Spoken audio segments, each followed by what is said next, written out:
pessoal, como vão? Espero que estejam bem. Bom, a aula de hoje é para a nossa segunda semana de filosofia. Essa aula é para a gente falar um pouco a respeito da natureza humana, né? Quem somos nós, afinal de contas, em termos de sentimentos, de comportamento. Então, para falar um pouco dessa aula, tem um texto, né, que está no plano de estudos tutorado de vocês, mas eu gostaria de trazer algumas ideias filosóficas aquém do texto, mas que são relacionadas às pesquisas que são sugeridas lá no PET, né, no plano de estudo tutorado. Então, eu gostaria de falar a respeito dessa temática e ajudá-los, né, a partir dessa aula vocês vão conseguir responder as questões que estão lá nessa segunda semana. Para começar a falar a respeito dessa questão de quem somos nós, qual a nossa natureza, a gente não pode deixar de falar de Jacques Rousseau, que é um filósofo que inseriu uma temática que até hoje é muito discutida, muito falada, e que teve uma importância histórica também. Vou falar um pouquinho disso para a gente poder desenvolver a nossa aula aqui. Então, o Rousseau ele dizia que o homem é bom, né? Então, toda criança nasce boa. Isso vem muito a calhar com as ideias cristãs, né? Com o cristianismo, a ideia de que a criança nasce inocente. E aí, isso aí gera também aquela ideia do bom selvagem, né? Então, a pessoa, o indígena, o nativo, aquele que ficou só na natureza e não teve contato com a sociedade, ele é bom pela natureza dele. Então, seria essa a ideia básica de Rousseau. Que o homem nasce bom e a sociedade o corrompe. Né? Então, um resumo, assim, uma frase seria essa. Mas, na verdade, o que acontece é que essa questão ela gerou muita discussão, porque dava uma ideia de que o problema era o contexto social, né? Todas as maneiras como nos comportamos em sociedade, os manuais, né, de etiqueta social, de comportamento social, elas claro. Então, a ideia seria que o homem passa a mentir, passa a enganar, passa a trapacear, não só essas desculpas simples que são por educação, mas aí também as grandes mentiras, as coisas que uma pessoa passa a outra para trás, etc., para que, né, para que se tenha vantagem sobre o outro, e isso é possível porque a sociedade, né, a forma como a gente se organizou, permitiria, seria uma abertura a isso, e que na natureza seria uma ideia, né, mais próxima de cooperação.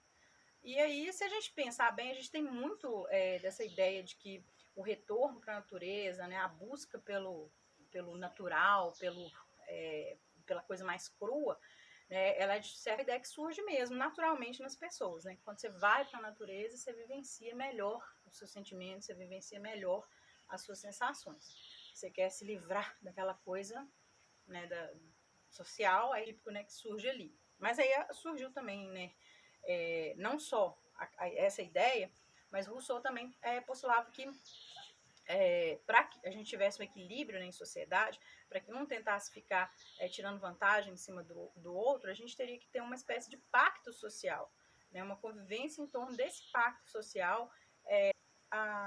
As liberdades individuais elas não podem, né, atropelar a liberdade do outro ou a convivência em grupo. Então, por exemplo, eu não posso dizer que a minha liberdade é meu direito, eu sou livre para fazer uma coisa, se essa coisa invade o direito do outro de viver, de existir, de fazer suas coisas. Então, por exemplo, eu não posso pegar um carro enorme que ocupa 2 pistas, né, e sair pelas ruas e falar, é meu direito de ir e vir, eu tenho automóvel, paguei por ele, eu posso sair por aí. E aí eu saio, o carro é gigante, as rodas são enormes, eu saio passando em cima dos outros carros e vou embora e eu tenho que ocupar as 2 pistas ali, por exemplo, né? Um exemplo bobo, mas para você ter uma ideia. Então eu não posso fazer isso, embora eu tenha comprado com o meu dinheiro, embora eu tenha o direito de ir e vir, eu não posso tirar o direito do outro de circular ali porque eu quero. As propostas dele foram muito debatidas à sua época, mas são ainda hoje, né, muito, inclusive confrontos filosóficos aí, né, de debates acirrados a respeito disso. E aí, a outra coisa que a gente tem que tratar é que, né, essas linhas filosóficas surgiram também, né, surgiu também a linha inversa, contrária, que seria o homem é mau, ele nasce mau, porque ele é um ser primitivo também, né? Antes de ser o homem que vive em sociedade, que tem todo um comportamento polido, ele é um ser, é um animal, né? Um animal que é provido de necessidades básicas, e essas necessidades básicas estão intrinsecamente relacionadas aos instintos. Então, o instinto de sobrevivência faz com que o homem seja mau. Então, o seu primeiro instinto é de tomar o do outro, de pegar o do outro, de disputar o do outro. Então, por essa lógica, você é mal, e aí você teria, depois, né, em contato com a sociedade, à medida que você vai crescendo, no âmbito da convivência social, você tem um acesso, né, a informações, a comportamentos que te tornam, não bom por si só, mas te tornam sociável, te tornam capaz de conviver ali, né, e deixar de lado seu instinto, seu lado mal, e passar a conviver em grupo. Então, essa ideia também, né, foi debatida exaustivamente, e é o contraponto, né, da ideia de Rousseau. E ela traz algumas coisas que são importantes para a gente entender, porque aí vem com o contexto no sentido de entender a importância, né, da sociedade, a importância da cultura para o homem se diferenciar dos outros animais, pensar sobre si mesmo, né, a cultura é isso, você pensar sobre si mesmo, sobre sua própria existência, né, sobre essa coisa de viver em grupo e como que se vive. E aí a gente pode pensar nisso de uma maneira um pouco mais profunda e tentar entender que, para que o homem seja entendido como um ser social, a gente também tem que voltar ao primitivo. Assim. Isso aí eu já falo não na visão filosófica, mas na visão biológica. Né? O homem vive em bando há muito tempo. Então, sozinho, o ser humano não é capaz de nada. Ele tem que viver socialmente. Não é que não é capaz de nada, mas a sobrevivência fica muito mais difícil se ele estiver sozinho. Então, ele é um ser, um indivíduo social.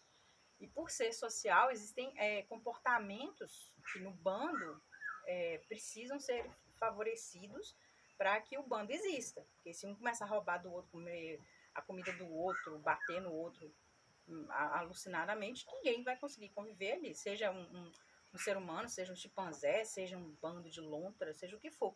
Então, você precisa garantir, né, no contexto de convivência social, que existam regras ali, que existam comportamentos que não sejam aceitos. Então, quem estuda primatas, que tem comportamentos de bando bem elaborados, ou lobos, por exemplo, matilhas, né, de lobos, você vê que existem regras, é tudo muito bem estruturado.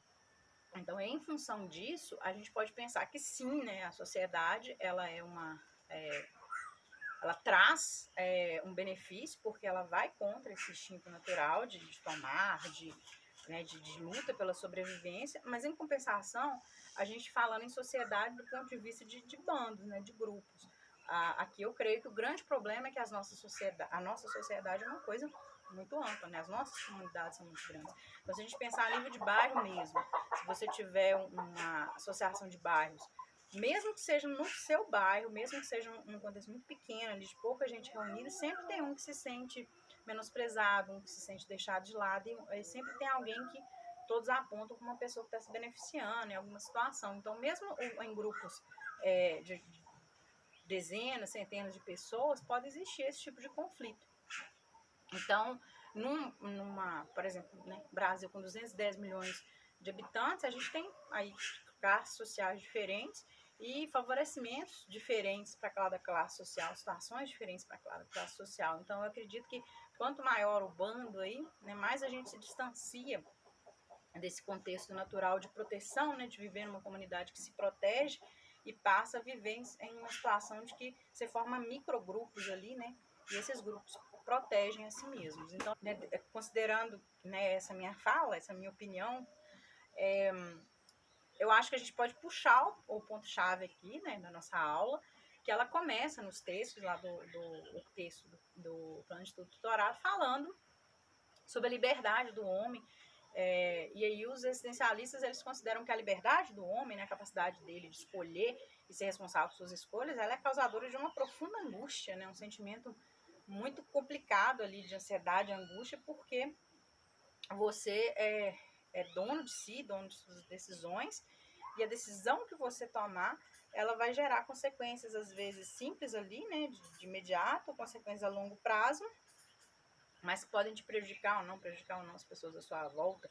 Então, todos os dias a gente sai de casa, ou não sai de casa, ou fica em casa, né, tendo que tomar decisões importantes ali, ou menos importantes, mas que uma decisão tomada pode desencadear uma série de outras coisas, e aí, se a gente for pensar em todas elas cuidadosamente, a gente realmente tende a ter ansiedade. Mas quanto mais a gente está pressionado, estressado com alguma coisa, mais essas decisões pesam, mais essa liberdade é complicada.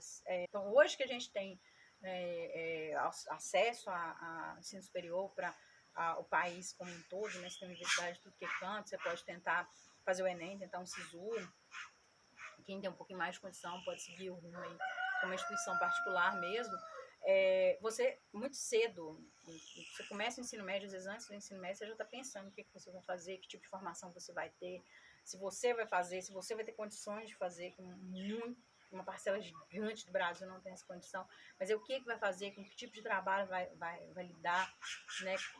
Quando? Então, a gente tem uma parcela da população que decide se vai fazer medicina ou não sei o quê, mas a gente também tem uma parcela da população que decide se vai fazer o ensino médio ou se já vai para o mercado de trabalho, porque passa muita necessidade. Então, seja como for, né, seja qual classe social, seja, né, qual tipo de público a gente está abordando aqui, a classe jovem é que mais sofre, porque chega muita informação, você sabe que você tem N opções, mas é muito difícil você escolher qual dessas opções, porque uma opção dessa pode definir o seu futuro ali para o resto da vida. E aí, no âmbito do que a gente está falando, nós temos também o determinismo, que aí já é uma corrente completamente distinta disso aí, que diz que nenhuma escolha que a gente faça, de fato, vai mudar as linhas de possibilidade dos acontecimentos, que tudo é pré-determinado. E é determinado, inclusive, por coisas que aconteceram muito tempo atrás, e aí a gente vai vivenciar numa série de coisas nas nossas vidas que já eram o que era para acontecer mesmo. Não tem nada que a gente possa fazer que possa mudar isso. Então, o determinismo, ele é uma linha que lembra um pouco essa questão de ir no fluxo, né? Você vai levando, tomando as decisões, e as decisões vão ser aquilo mesmo. É uma forma de pensar um pouco problemática nos dias de hoje, principalmente porque a gente tem uma intensa mídia, e quando eu digo mídia, eu não estou falando de televisão, né, apenas, e principalmente agora, mídias sociais, que traz uma série de informações. A gente tem pessoas que se intitulam influencers, né, influenciadores, então são pessoas que vão divulgar marcas, falar a respeito de mil coisas, todo tipo de coisa que a gente puder pensar e induzir a gente a seguir um determinado caminho. Então, como eu vou arrumar o meu cabelo? Que tipo de cor de roupa eu vou vestir? Que tipo de tecido eu vou vestir? Que tipo de carro eu vou comprar? Que tipo de prestobarba eu vou usar? As propagandas já fazem isso há um bom tempo, mas atualmente as propagandas, elas emergiram de tal maneira nas nossas vidas que tudo à nossa volta nos diz como ser, como agir, todas as coisas. E aí a gente acaba se espelhando, mesmo que a gente não seja, né, um seguidor de um influencer e tudo mais, a gente acaba se espelhando naturalmente. Então, todas as revistas trazem o mesmo padrão de se vestir, né, de se comportar. Toda a televisão traz um modo também de se vestir, de se comportar. Toda a mídia social. Então, você entra naquela onda e faz.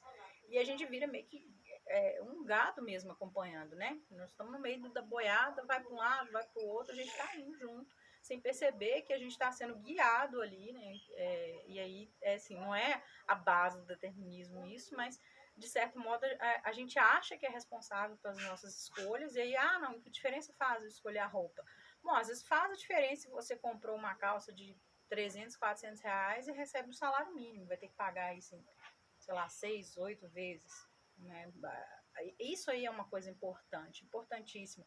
Faz diferença se você compra uma determinada marca que está fazendo pessoas serem escravas lá fora, né, em algum país ou aqui mesmo. Faz diferença se você consome um produto que causa, né, algum malefício para a sua saúde. Faz muita diferença. Então, as nossas escolhas, a gente não pensa muito no que a gente vai comer, no que a gente vai vestir, de que forma que a gente vai chegar no trabalho, que forma que a gente vai chegar na escola. Então, a gente vai seguindo um fluxo ali e essa maneira de viver, né, ela nos poupa do pensamento angustiante de ter que pensar, tomar todas as decisões e lidar com as consequências delas. Então, você faz, você nem sente o que você está fazendo, mas em verdade ela pode ser questionada nesse sentido, porque ela, né, a gente tem liberdade para escolher muitas coisas, mas à medida que a gente é exposto a uma informação, né, de contínua para tendenciar as nossas escolhas, né, a nossa escolha não é bem a nossa escolha. Então, atualmente a gente tem que pensar um pouco nessas coisas aqui e pensar que a gente tem que entender que estamos em grupo, que as nossas escolhas elas têm que considerar isso. Então, se eu aceito vestir uma marca de um determinado influenciador lá que está bombando na internet, mas eu sei que aquela marca ali escraviza pessoas, que eu não posso pagar por aquela marca sem sofrer, né, bastante com várias prestações, e eu estou seguindo isso, não faz muito sentido, né? Eu estou me prejudicando e prejudicando o grupo, porque tem parte desse grupo que está sofrendo por produzir aquele material ali. Então, que tipo de liberdade é essa?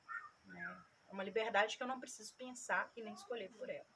Então é isso, pessoal. A aula de hoje é mais para botar a pulga atrás da orelha mesmo. Espero que eu tenha conseguido fazer isso de forma efetiva. E até semana que vem. Continue acompanhando e seguindo a página, tá? Um abraço.